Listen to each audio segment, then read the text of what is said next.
This is how a skit united Africans. Africa is a whole continent with different countries, different cultures, tribes, and we were all able to relate to this skit because of our lived experience and the similarities in our experience, specifically in governance. Watch this clip, we'll come back and discuss. I am proud to announce to you the first artificial intelligence road that will be completed in less than 1 year. The government is setting aside 10 billion for the completion of this project. Thank you. Thank you.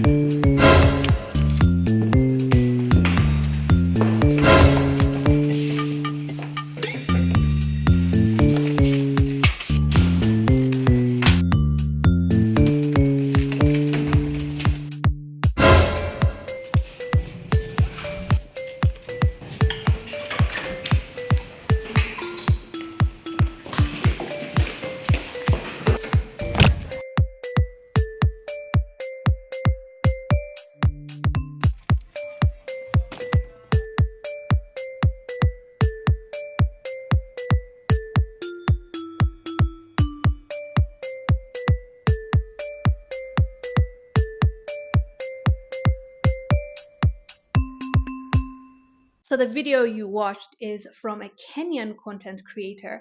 Let me tell you something. This young man is talented. I went through other videos of his and he is creative. This is first, before we talk about what united Africans, I want to talk about how social media has leveled the ground for creatives and Africans. Before, they would tell us, there's not a lot of opportunities in Africa and you need to move, to the dream country, to these countries. And a lot of us believed it, right? For the longest time. But now, when you see a creative like this young man creating content from Africa, right? And being successful and being able to relate with other Africans. Like, you don't know how viral this video has been. It's been posted in so many blogs, articles, websites have picked it up. Africans are sharing it. Like, you don't know how many times I watched the exact same clip, but in different pages, YouTube channel, TikTok, Instagram. That tells you that Africans can relate. They felt understood and they understood what this man was trying to communicate with them, including myself. I saw this and I laughed one.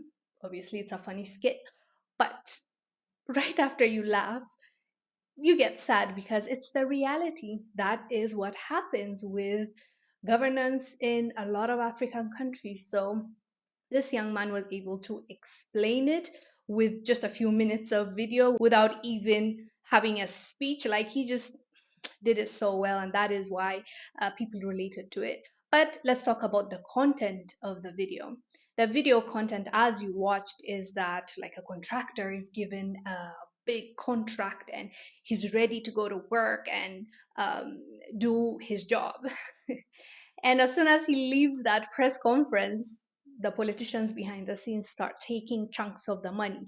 Eventually, he'll be left with peanuts and he ends up doing such a bad job and leaving because, like, he doesn't know what else to do. Granted, this is not all the time, right? And also, it's not always going to go this way. Sometimes the contractors are in it too. They'll tell the politicians, I will give you this much, grant me this project. I'll go ahead and give you money from the money that the government, the taxpayers, will pay me from. And he will give all those politicians, in the first place, he bribed to get that contract, even though there were so many people that would have done a great job. He'll take it and then he'll do a bad job because guess what?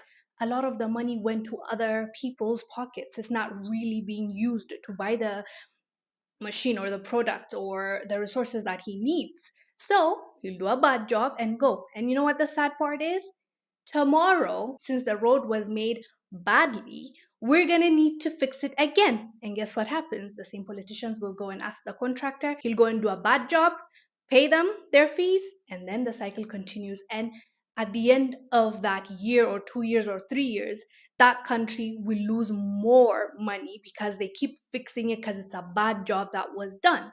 And then the contractor keeps getting richer, the politicians keep getting richer. And that's the story of a lot of African countries. We pray that it changes. We pray that the next generation will do better than this. And we learn that we're really hurting ourselves. We're really hurting the next generation. It's like so short minded, it's not even worth it. I hope we understand that this is not nice. This is not good. This is not just in a morality context, but also in economical context. Today you might benefit, but tomorrow your son will be begging for money. Is that worth it? Are you that selfish? Let's not be that selfish. Anyways, fam, let me know down below what your thoughts are about this skit. I am Wongel Zelalem. I'll see you on the next one. Bye.